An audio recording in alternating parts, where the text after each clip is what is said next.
Welcome to the Community Hotline, a place for everyday community members to be heard and share their personal experiences with the youth. I am your host, Mr. Bob Payne, and today we have Shayna. Hey Bob. Why don't you introduce yourself? I'm Shanya, and I I'm a drama teacher for kids. Love my job, and I'm here to share a few things with you guys. I love that. Let's start off with a quick game. Tell us two truths and one lie. Um, I love maths. I play the piano, and I have a little dog. So you said you love math, you hate piano, and you have a little dog. I play the piano. You play piano. hmm You hate math. Maths, the one that's the lie. Math, is it? Yeah, definitely. Can't stand it. I love that. I love that. Okay. Let's dive deep into the let's go into some deep questions. First deep question of the day is: tell us, what are three defining moments in your life, and how do they impact you? Three defining moments. We started off really, really tough there, huh? Okay. You say vulnerable I and open your, speak from the heart, right? yeah, yeah. Okay. Let's see. I would say the first defining moment. I was 7. I had just started primary school, and I had a desk mate, right? Like we used to sit beside someone in class. We were divided into twos, so I had a little desk mate, and she was a Malay girl. And then all was fine. We got along really well. And then we had a parent teacher meeting, and then the day after that, she came to me and she was like, "Hey, listen, so I can't sit beside you anymore." And I was like, "Oh, why is that?" And she's like, "Oh, cause you're Indian." And so my parents told me I basically cannot sit beside you anymore. And I was like, "Oh, okay. That's a thing. Why?" And in short, she couldn't really tell me. I don't think she understood why. I don't think her parents actually elaborated, but they, you know, definitely expressed discomfort that she was sitting beside an Indian girl. And so she requested the teacher to switch her spot, and she ended up sitting with another Malay girl. And that was honestly the first time I experienced anything so forwardly racist. And so, kind of learned to manage my expectations, since that incident. And I definitely had many, many incidents later on in life, but that was definitely, the first eye-opening kind of in my face experience I had. Um, a second defining moment. Honestly,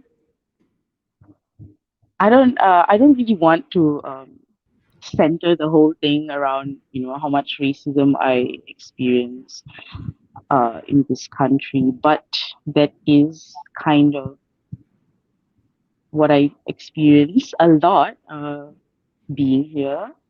Um, once I mean, this happened many times, but the first time it happened, it hit really hard. I own a floral business, and um,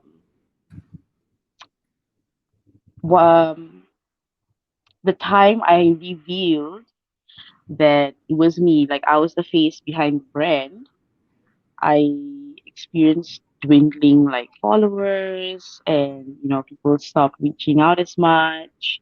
I even had someone cancel an order upon finding out that I'm Indian. They found out my name and they were like, "Oh, you're Indian," and then they pretty much just ghosted me. And Yeah, I've had to practice a lot of caution, I guess, since then. Um, Third defining moment. Uh, Honestly, apart from all the racism, I have experienced poverty living here. It's really not easy being a business owner, and then you've got to deal with all of this, you know, bigotry aimed at you, and then you have dwindling business on top of that.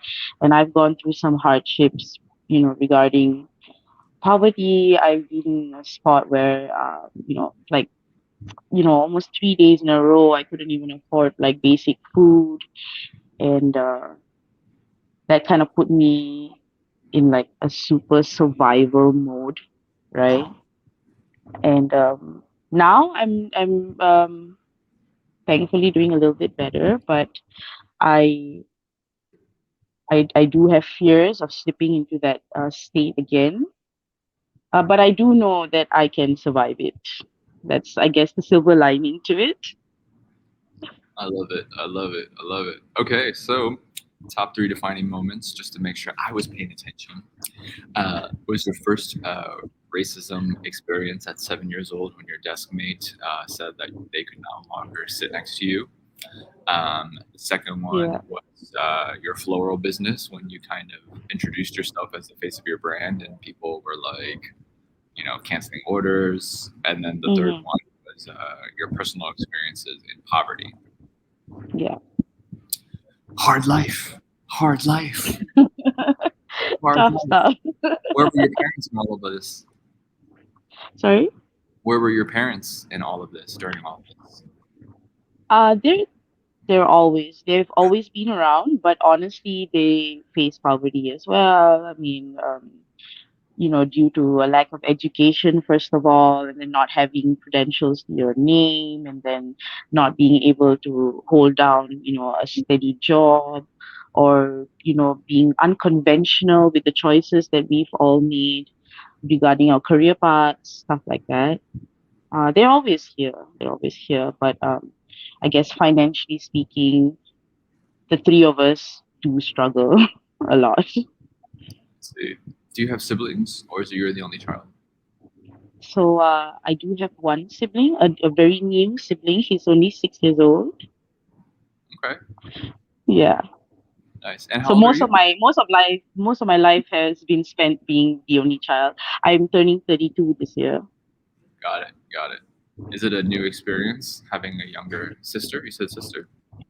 It's a brother, Is and it a new? well, I honestly don't really feel like he's a sibling because I feel more maternal, over him. I have lots of all my maternal instincts kick in, when I'm with him, and I live with him, and so kind of almost co-parent with my mom in raising him, basically.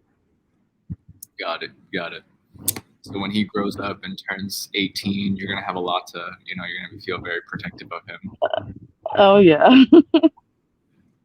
I love And it. also I kind of made a decision to not have kids on my own. So I think this is great. It's it gives me kind of a little taste of, being a parent sort of without having the full on, responsibility and everything. Got it. Got it. Let's go on to our first topic of the day, and let's talk about education. Since that's a pretty big thing for you, for the world, I would say. Yeah. Who were you in secondary school, in high school? What type of person were you? So in high school, honestly, I funnily enough knew what I wanted to do at a very young age. Like by 13, I had already decided I'm going to be a fashion designer.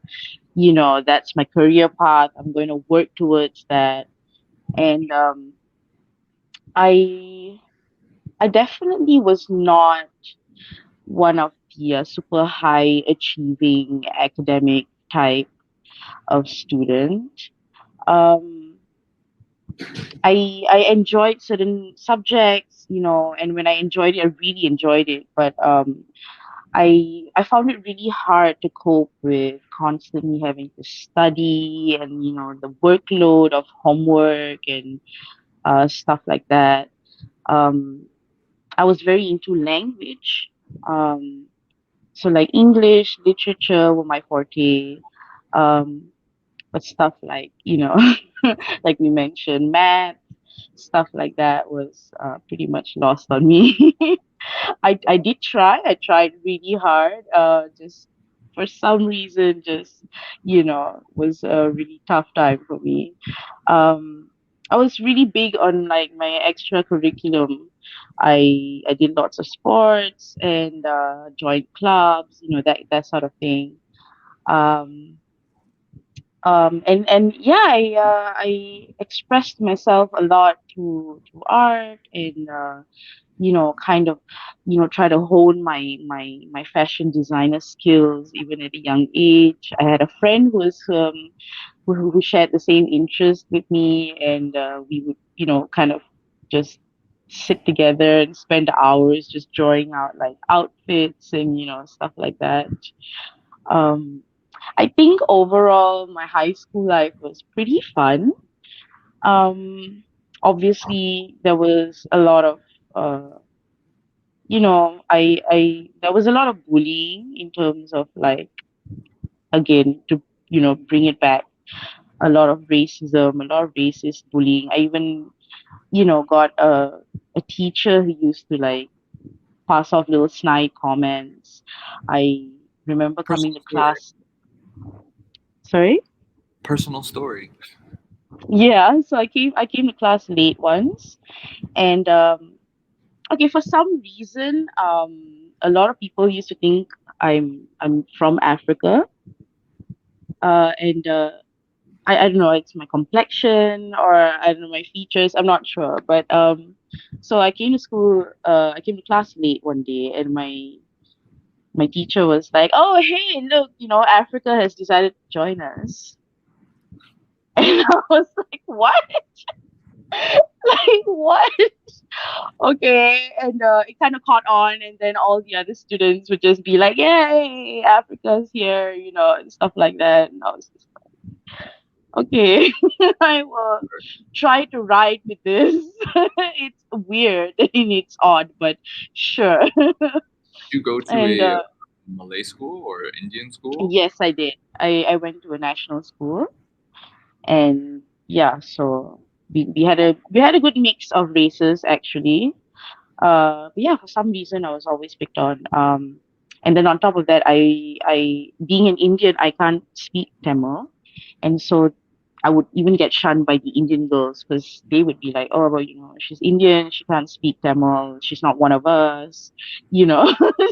Just, yeah, I had to deal with a lot of that. But then I kind of tried to drown that out with, like I said, the activities and like the clubs I would join, the sports I would do, etc. Got it. When you I think that that kind of molds someone at like 7 years old. With when someone says that they can't hang out with you, how did that affect you? Like when you yeah, what was your experience like?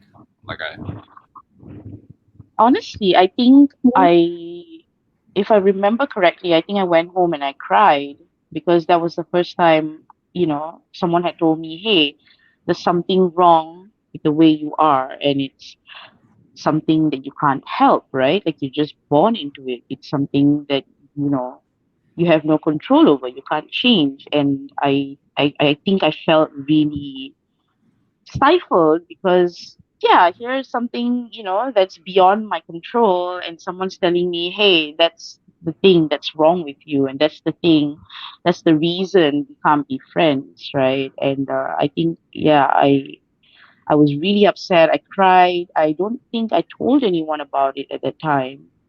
um I just kind of tried to just deal with it the best I could, I guess. what advice would you have for younger you? You know, if I guess your brother, growing up, what would you tell him from all the racism that you've experienced, or would you tell him anything, or would you just be like, live your life? If you experience it, you experience it, or would you give him like a playbook? Here's the 10 rules on how to survive racism in this country. Okay, honestly, that's an interesting part of it. So I'm sitting here now and I'm saying, I was really upset by it, but it definitely gave me a precedence of how, my reality was going to be later on in life. And I think, in retrospect, I'm quite grateful for having those, incidents happen when I was so young. It prepared me for how it was going to be like it is now. I still face racism, but I think I've developed kind of, a thick skin and, you know, ways to like pretty much brush it off or like cope with it. And I think in the long run, it's pretty, it's a good thing, I guess. It's a good thing because Malaysia is still very, very uh, deep set in their racist ways. And I wouldn't say this is like, the majority or anything like that. But like I said, even in my business, I've had to like deal with stuff like that. And I think, that first incident that I experienced when I was 7 years old definitely helped me grow stronger, in dealing with this thing. So if it comes down to my little brother, the thing is he now goes to a Tamil school, and obviously, he doesn't have to deal with racism there. They're all, one. They're all Indians, and they're not going to give him a tough time about it. And my view was actually like I kept trying to tell my mom, "Hey, I think we should send him to a national school because sending him to a Tamil school and getting him used to that kind of environment is pretty unrealistic."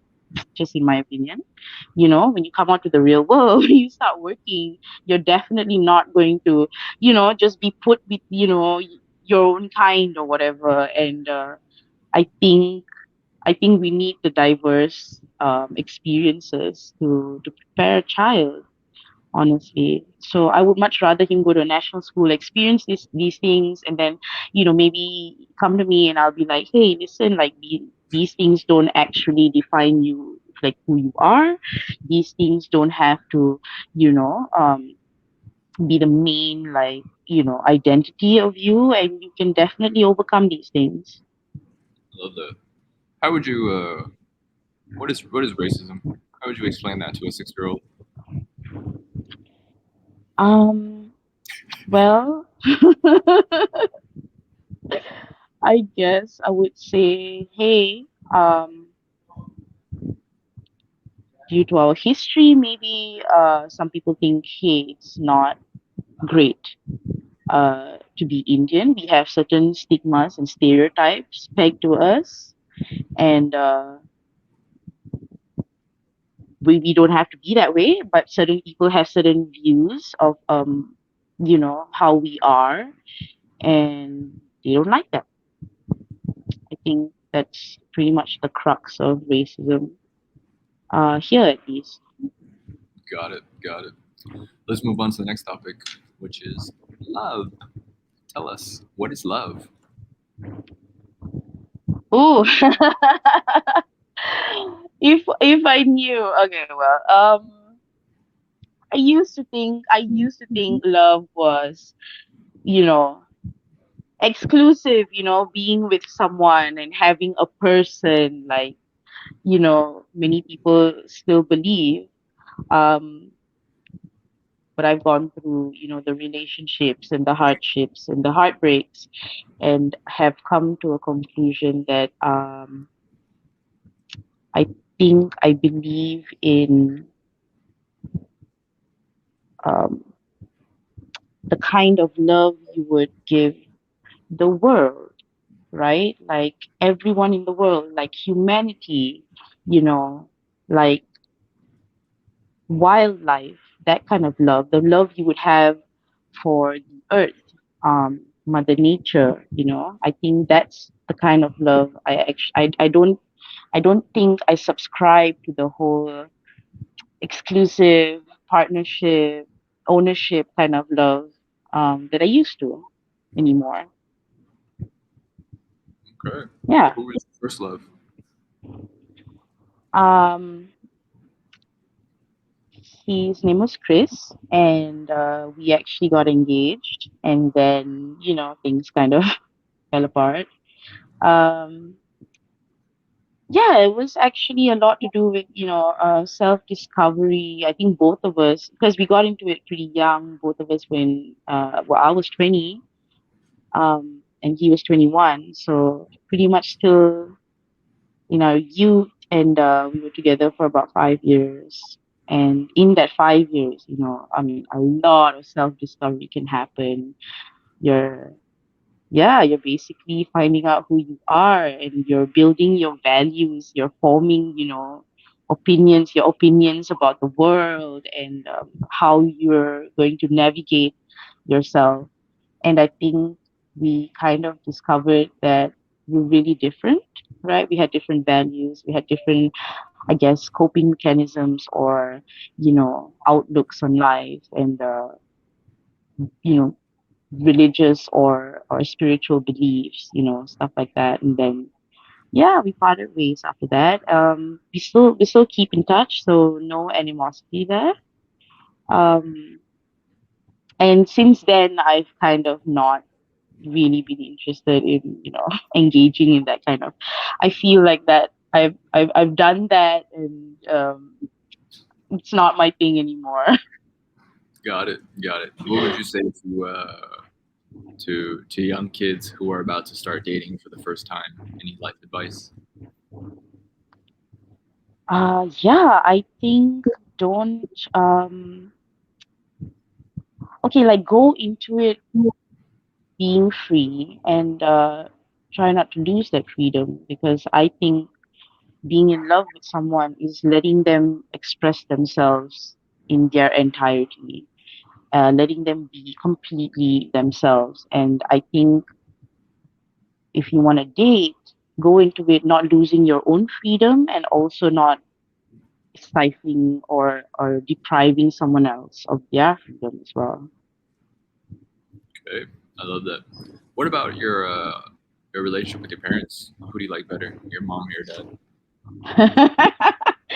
I got asked that when I was a kid once, and I remember being super confused about it. I was like, wait, do I have to pick? But but later on in life, I definitely started picking. I'm definitely closer to my dad. We share a super super close bond. Like, I share everything with him. Like, he knows everything that's going on in my life. You know, everything I'm facing. Like, if I have something exciting that's happened, I'm definitely gonna call him. I meet him twice a week, so you know, yeah, I gossip with my dad. Like, we're really close. And what about your mom? Same relationship or different? Oh, very different. We do share stuff, but I definitely have a more strained relationship with her. Well, let's just say she was less than an ideal mom. My parents actually got separated when I was 6 years old, and she basically walked out on us. And so, there's a lot of turmoil there. We've got lots of undercurrent, like, tension between us. And it's weird that I ended up living with her now. For the past 3 years, I've been living with her. Um, and I think that happened for a reason. I think I ended up here to kind of make amends, maybe try to build a relationship with her that I pretty much didn't have growing up. Um, we do have fun sometimes, but like I said, there's still a lot of tension between us. How do you how do you build a relationship with your mom with all that tension and you know Yeah, so there's a lot, like, on a daily basis, I have to wake up with the clear and conscious intention of, transcending, certain traumas that I've experienced with her. And every interaction with her is definitely um, I have conscious uh, efforts put in to kind of, you know, overcome all the, all the feelings that I have inside me. Can you Yeah, it's is, it's very intentional. can you give a personal story of a trauma between you and your mom that you've worked through already that you want to share? I, whew, I'm not sure. I'm not sure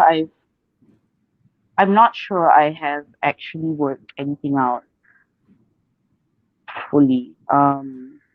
Because a lot of it's now just basically a culmination of all, the experiences I've had with her, and it's kind of lumped into this one. Hey, you've wronged me. You didn't, you walked out on me. You weren't there for me as a mom when I needed you. And I, I do try to bring it up with her. I'll be like, hey, listen, so when I was young, you did this or you said that or you like hit me this way and that way or whatever. And it's really tough because I don't think she has come to terms with the fact that she did all those things to me. So it's a lot of me trying to remind her and her deflecting and being like, what? No, I didn't do that. Like, you're wrong. You're lying. You're misremembering things and a lot of gaslighting in that sense. And so to be honest, I think I'm also kind of being like going through current trauma as well. Like obviously being an adult and you're saying, hey, these things that happened kind of resulted in me, being kind of, I've got all this temper in me, this anger, stuff like that. And then, your abuser being like, no, I didn't do any of that. Like that's all you. And that kind of thing. So it's definitely tough. And honestly, I'm very grateful for having my dad there to, basically he counsels me. He's like my personal therapist, basically, guiding me through this because he's been through a lot with her as well. Being married to her even for a short while was definitely traumatizing for him too. So at least we share that. What Yeah.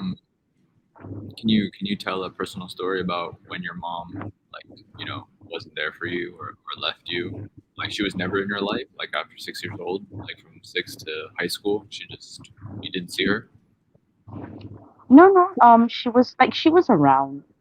But I I I think she just never really realized how to be a mom. So even I mean she could be physically there, but emotionally and mentally absent, right? Um, like I remember when this may be oversharing a little bit, but when I got my first period, it was extremely painful. Like it was so painful, and I didn't know anyone else who had experienced something like that. Like most of my friends, their first periods just kind of came out of nowhere. They were surprised and like, oh, that kind of thing, and it was pretty easy and fun almost. But for me, I was in excruciating pain and like it was so torturous and I wish she was there to kind of say, hey, I experienced the same thing, which later on I discovered she did. But like I said, so she was physically there, but she wasn't like she didn't comfort me in a way that I guess you typically expect. I guess I had my expectations set, you know, at some standard as well that she couldn't meet. So I expected her to be like, hey, I also went through the same thing. It's not abnormal. Like, I'm here for you. We can work through this. There are ways to alleviate the pain or the suffering, that kind of stuff, which, I pretty much had to figure out later on by myself. Yeah. Only child going through life alone. I feel it. I feel it. I'm an only child, so I can Oh, relate. yeah. Yeah, Okay. yeah. All right. Well, thanks for sharing that. Let's move on to the last topic of the day, which is money. Tell us, what is money? Ooh, money, the root of all evil. uh, I don't. I actually. I'm not. Well, I do believe that to a certain extent. Obviously, when the 1% kind of pretty much, the 1% of the richest people pretty much make all the decisions governing the whole world. Pretty much, I do believe that money is the root of all evil. But um, honestly, it well, I don't know, used in the right way or utilized properly can definitely achieve so many things, right? Like, God, I was watching this video the other day where like this uncle, he kind of like takes care of some stray dogs, right? And then the authorities came, was really rough with him and etc. And I just sat there thinking, listen, honestly, if I had the money, I could just open up like a little farm where like dogs can just come and be free and like, I could hire people to like take care of these animals, there would be job opportunities, there would be opportunities to like, I don't know, just be kinder even. Um so yeah, yeah, I think with the right avenues, the right channels, money could do a lot of good for the world. Love that. How did you get into your own business? Tell us that story. Okay, Is this your first so business? well, Or yeah, yeah, yeah, it is. So the whole fashion thing kind of, backfired. But I mean, I've always been a creative person. I've always been, making things with my hands, like accessories or like, art and, stuff like that. So just kind of one day I was like, hey, listen, I have an idea of how contemporary flowers should look. They don't seem to have many of those brands around. So let me be that, let me be the source that, the younger people like me could could get flowers that look more kind of modern, kind of different and stuff like that. And then I tried my hand at curating a bunch of flowers, turned out really well. And yeah, kind of kicked off from there. I just it's become a really dear passion of mine. I honestly can't imagine doing anything else, to be honest.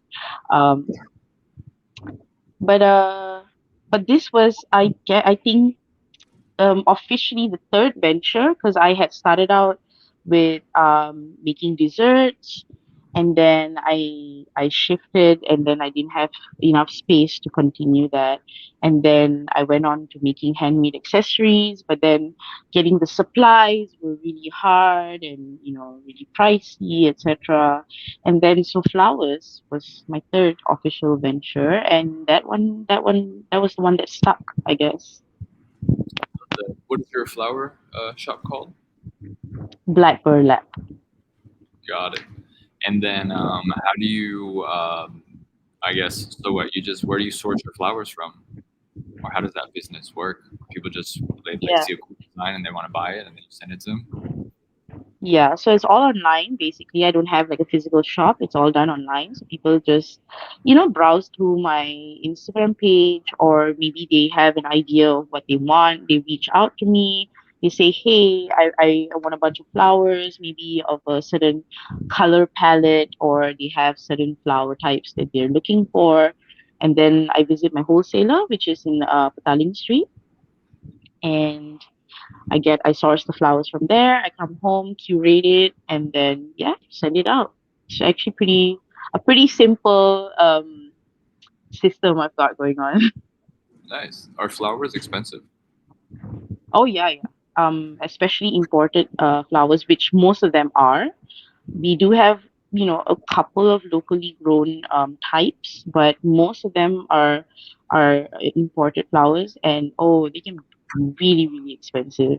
So sometimes, customers uh, find like inspiration from like a brand like from Australia or something, and it's a huge bouquet, and then they see the price that they're quoting, and then they come to me and they're like, hey, listen, so I've got this idea, and like this is my budget, and I'll be like, hey, listen, the flowers we get here are definitely way, way more expensive than that. So, I've got to like coach them into like having, maybe a smaller budget, or just have better expectations, I guess. How come every time I buy sunflowers, they're like 10 ringgit per sunflower? Why is that so Oh, expensive? sunflowers. Why is Well, that so actually, it expensive? depends. We do have sunflowers that grow here, and then I think, well, I'm guessing the ones that you have gotten are all the imported ones. So mostly from China and stuff like that. And Where are yeah, the so flowers? sorry. Where can I get 1 ringgit sunflowers? Oh, 1 ringgit sunflowers don't exist. Because even the ones grown here, a lot is put into growing them, because they've got to grow them someplace a little colder, like maybe Cameron Highlands or something like that. With a better, more temperate like climate, etc. Um, so yeah, yeah, definitely a costly thing. You I don't think the concept of bouquets, first of all, is a very Eurocentric concept. Like, locally in Asia, we don't, historically speaking, we did not use flowers in that way. Um, we planted them, like we had ornamental flowers growing in our gardens. Like, we never really took them away from the plant, from the tree, from their homes, basically, to then kind of like incorporate it into like our living situation. So I Why, think, why did the Chinese, why did they buy the flowers for the new business openings? well, now we've definitely caught on with the whole sending flowers, with the whole culture of sending flowers, etc. So now we've caught on, and now, yeah, now it's, I guess, kind of part of our culture and stuff. But yeah, historically speaking, we didn't used to do that. Like sending someone flowers, cutting them from the plant, and then curating them, and then sending it to someone wasn't really part of our culture. Um, but hey, globalization, right? Any floral tips you have for the audience? Education. Yeah. If you get a bouquet of flowers, the first thing you want to do is snip off the ends of the stems a little bit. Immediately put them in a vase of water. You want to change the water on a daily basis. Keep the flowers away from the sun. And hey, if you have aircon, then your flowers are going to last much, much longer. Got it. I love that. Any final words? Last two pieces of life advice for the kids listening. Um, Honestly, this is going to sound so cliche, but be yourself. Honestly, whatever anyone comes and tells you, whatever life throws at you, as long as you feel in yourself that you're being true to yourself and you're doing what's right, what you feel, innately what's right, I honestly think that's all that matters. And you will go on to do great things in life.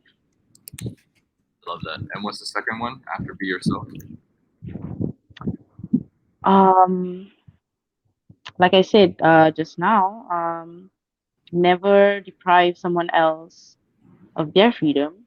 Always allow other people around you to be themselves as well. I love that. Okay, where can people find you? I'm on Instagram. My handle is Flower Power Puff with three F's at the end. Okay, And my business page is Black Burlap on Instagram as well. got it, got it, got it. Okay, I love that. That about wraps it up for us guys.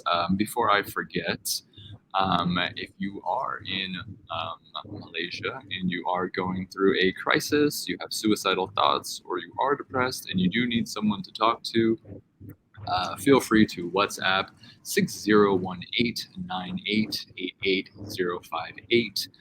Tina, that is a national hotline available 24 hours a day, 7 days a week. Somebody will respond.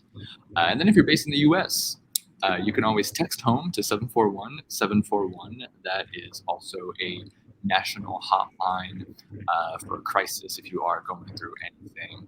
And all I ask is that if you're feeling generous, that you do consider supporting the community hotline. I'm your host, Mr. Bob Fang, and we will see you guys next time. See ya.